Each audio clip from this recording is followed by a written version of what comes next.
देते हैं।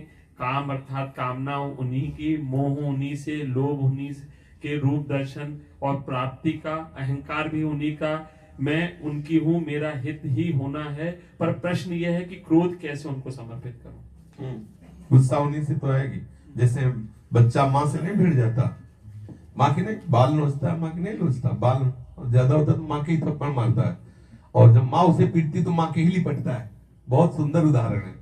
हम बच्चे की तरह, हम एक अबोध, क्योंकि असमर्थ है, तो हमें गुस्सा भी आएगी तो अपने ही प्रभु से आएगी। मतलब गुस्सा है कि आपके होते हुए देखो कितना गंदा मन है, आप सर्व सामर्थ्यशाली होते हुए मेरी दुर्दशा देख रहे हैं। गुस्सा लगे, आती है, हमको भी आई थी, सबको आती है, क्योंकि अब जाएंगे कहां भाई। जो हमारे विकार हो ऐसे मुड़ जाएंगे। अब काम होगा तो यही होगा, कब हमारी प्रिया जो लाल जो मिले उनकी मैं सेवा में लगूं, ये कामना होगी। और गुस्सा आएगी तो जब हम देखेंगे हमारे अंदर विपरीत भावना, मैं असमर्थ हूं, और शास्त्रों में पढ़ रहा हूं कि पुकारो वो सहयोग देंगे, और जितना पुकारता हूं उतना पीट रहा हूं, तो गुस्सा नहीं आएगी और क्या आएगी। देखो सब बैठे हो, कौन नहीं चाहता कि मैं निर्विकार हो जाऊं। कुछ ना कुछ तो झूठी सही तो चाहते ही है कि थोड़ा मैं अच्छा बन जाऊं। अतरे दिन वही एक नया नाटक, माया कोई न कोई ऐसी लीला रच देती, फिर वो चित्त में भ्रांति हो जाती है कि विषयों में सुख है, फिर वो तो गुस्सा नहीं आएगी उसको, अपने प्रभु से ही तो गुस्सा आएगी। उसके मन में आएगा कि वो कहते हो एक नाम कल्याण कर देता है, एक शरणागति से ऐसा आओ परम आनंद परम रोज जल रहा हूं, रात दिन जल रहा हूं, और ये कामनाएं आपके द्वारा ही रची हुई, तो आप शांत नहीं कर सकते हो। मैं आपकी शरण में हूं, क्या आपकी यही शरणागति? वो एक ये भूमि है, एक ये स्थिति है, इसके ऊपर भी एक स्थिति है जो नाचता है, तेरी मौज तू चले। हर स्थिति में जो ही प्यारो करे सोए, पर ये स्थिति आला थोड़ा, हाँ आप चलते रहिए। और सही आपको बताएं, जब आगे स्थिति आती है तो ये सब श्री कृष्ण ही है। क्रोध भी श्री कृष्ण है, काम भी श्री कृष्ण है, लोभ भी श्री कृष्ण है। ये सब जब सृष्टि नहीं थी तो ये कौन थे? श्री कृष्ण में सब समाये हुए थे, सब श्री कृष्ण मय थे। जब सृष्टि हुई, विभाजन हुआ, तो वही श्री कृष्ण कुछ अंधकार में और कुछ प्रकाश में दो लीलाओं के रूप धारण करके प्रकाशित हो गया।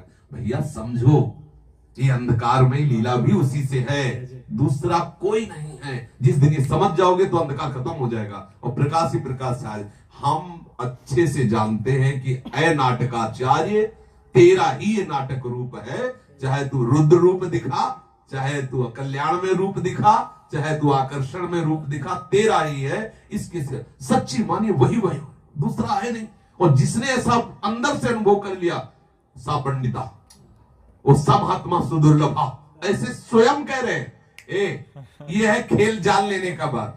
छुपा छुपी का खेल नहीं होता, तो ये मुखौटे लगा के आता है, ये छुप के नहीं बैठता, ये मुखौटे लगा के आता है और छेड़ता है, ऐसे छेड़ता है, पहचान। ये नहीं हो सकता, भगवान तो मुस्कुराक्षर देता है, फिर आके छेड़ता है ऐसे, फिर ये भी भगवान, भगवान कैसे हो सकता है? तो ऐसे हमारे जन्म बीत रहे। और अगर पकड़ लो कि तू तू तो बोले अब खेल खत्म, चल अब दिव्य लीला में चलो, छोड़ो। यो माम पश्यति सर्वत्र सर्वं च मयि पश्यति तस्याहं न प्रणश्यामि सच में न प्रण। वो भगवत स्वरूप हो जाता। सच्ची मानिए, कोई विकार की सत्ता नहीं है। ये तभी तक है जब तक हम अपनी सत्ता अलग माने हुए हैं। जिस दिन अपनी सत्ता उस महत्ता में जोड़ देंगे ना, तो सब पत्ता पत्ता भी वही है, उसके सिवा कोई है ना, कोई कण न कोई क्षण। मौज में रहो, हमारे बस का है नहीं कुछ, हम काहे को माथा फोड़े भाई। यही तो उसकी चाल है, करता हुआ फंसा हमें देता है, पिटवा हमें देता है। अच्छा हम पिट इसीलिए रह गए जी, अच्छा किया तो हमने, तो कहते रुको। अब जब डंडा चल रहा तो बोले है कोई ऐसा जो हमें फंसा दिया। अरे वो पहले भी फंस गए थे तुम्हें, ना अच्छा ना बुरा, ना शुभ ना अशुभ, बस मैं। ये तो सर्वाणि कर्माणि मयि सन्न्यस्य मत्पराहा अनन्येनैव योगेन माम ध्यायन्ति उपासते तेषामहं समुद्धर्ता मृत्य संसार सागर। पकड़ लो इस बात को। ये तो सर्वाणि शब्द क्या है? सर्वाणि, शुभानि नहीं है, सर्व। ये तो सर्वाणि कर्माणि भाई सन्न्यस्य मत्पराहा। सच्ची बात, सच्ची बात। अभी कल एक चर्चा ऊपर, मतलब कभी कभी वो चर्चा हम समाज में कहने में सब चाहते हैं। सत्संग करके एकदम गए, वो आती रहती, तरंगे आती, जैसे समुद्र में तरंगे नहीं, ऐसे जहां से जुड़े हैं वहां से तरंगे आती रहती। तो कल हमने कहा, ए भाई, सब बच्चे थे, एक लड़की बड़ी पवित्र है, वो बाजार जाती है किसी सामान लेने हेतु, तो रास्ते में उसे 6 व्यभिचारी पुरुष बलात् उसे पकड़ लेते हैं और उसको अपवित्र कर देते हैं। अब वो घर लौट के जाती है, घर वाले उसे इस बात से हटा दे कि तू अपवित्र हो चुकी, बोलो उस बच्ची का क्या दोष। एकदम तरंग आई थी, तो एक अंदर भावना है, बोलो उस बच्ची का कोई दोष है? आप बताओ, कोई दोष है? वो बेचारी गृह कार्य के लिए जा रही थी और उसे 6 लोगों ने मिलकर के गंदा आचरण किया। अब वो आएगी तो लौट के पुनः अपने घर ही, अब घर वाले कह दे तू अपवित्र हो गई है, वो है कोई चारा उसके लिए? बिल्कुल ठीक वही हमारी दशा है। भूमि परत भा ढावर पानी, तिम जीवई माया लपटानी। ये 6 विकार, काम क्रोध लोभ मोह मद मत्सर, ये नामी गुंडा है, हमें पकड़ लिया, बलात् हमारे अंतःकरण को ये अपने अधीन कर लिया। अब लौट कर अपने घर जाना चाहते हैं, हरिप्रिया के पास। अब घर वाले धक्का मार दे कि तू अपवित्र दुराचारी नहीं, और वो ऐसा कर नहीं सकते, तभी कह रहे हैं कि वो अपिचेत दुराचारो भजते माम अनन्य भाग। तू लौट के आ, मेरा है ना, अपिचेत दुराचारो भजते माम अनन्य भाग, साधुरेव समंतव्या सम्यक व्यवसिता ऐसा क्षिप्रम भवति धर्मात्मा। भगवान के वचन आप समझो, हमको केवल जरूरत है, अब अगर वो लड़की उन व्यभिचारियों से राजी हो जाती है, सूक्ष्मता की बात, और उन्हीं का साथ देती है, तो अब वो वैश्या कह जाएगी। समझ रहे ना? हमें लौट के घर आना है, हमारा कदम घर की तरफ बढ़े, जो भी हो रहा है वो सब हमारी विवशता से हुआ। अब हम अपने घर की तरफ कदम, तो घर वाले इतने कृपालु हैं, जन अवगुण प्रभु मान का दीन बंद होती, लेकिन हमें राजी नहीं हो जाना।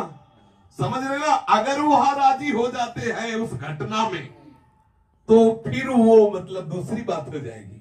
और हम लोग राजी होने वालों में राधा हम इन अशुभ वृत्तियों वालों को इतने गुप्त रूप से अपने हृदय रूपी महल में छुपा लिया कि अगर सभा में खड़ा करके पूछा जाए तो हम साफ कसम खा जाएंगे कि नहीं, हमारे अंदर ऐसा नहीं। क्या किया? इन दुष्टों को हमने अपने हृदय में छुपा लिया, मतलब पक्षपात कर लिया। अब मालिक देख रहा है, भेजा था किस लिए, कर क्या रहा है, और बिल्कुल झूठ बोल रहा है, इसीलिए हमें दंड मिल रहा। नहीं तो आप सच्ची समझ लो, कुछ भी हो गया हो, कोटि विप्र बदल लागे जाहू, आए शरण तजोने, क्योंकि उसकी गलती नहीं है, रास्ते में उसे भटका दिया गया। अब वो अपने घर की तरफ, पर हम करते क्या है, घर वालों से हटके उनसे मिल जाते हैं। बस ये गलती सुधार ली है। अगर वो मिलने वाली बात हम ना करें, वो अंदर से उनके विपरीत रहे, तो वो जानते हैं प्रभु कि बहुत बलवान है, एक साथ मिल करके ये 6 विकार जीव को बांध दिया है, वो बिल्कुल बंधन मुक्त कर देंगे। कोई भी अपराध आपके ऊपर लागू नहीं होगा। अहम त्वाम सर्व पापेभ्यो मोक्षयिष्यामि। बलबीर जी,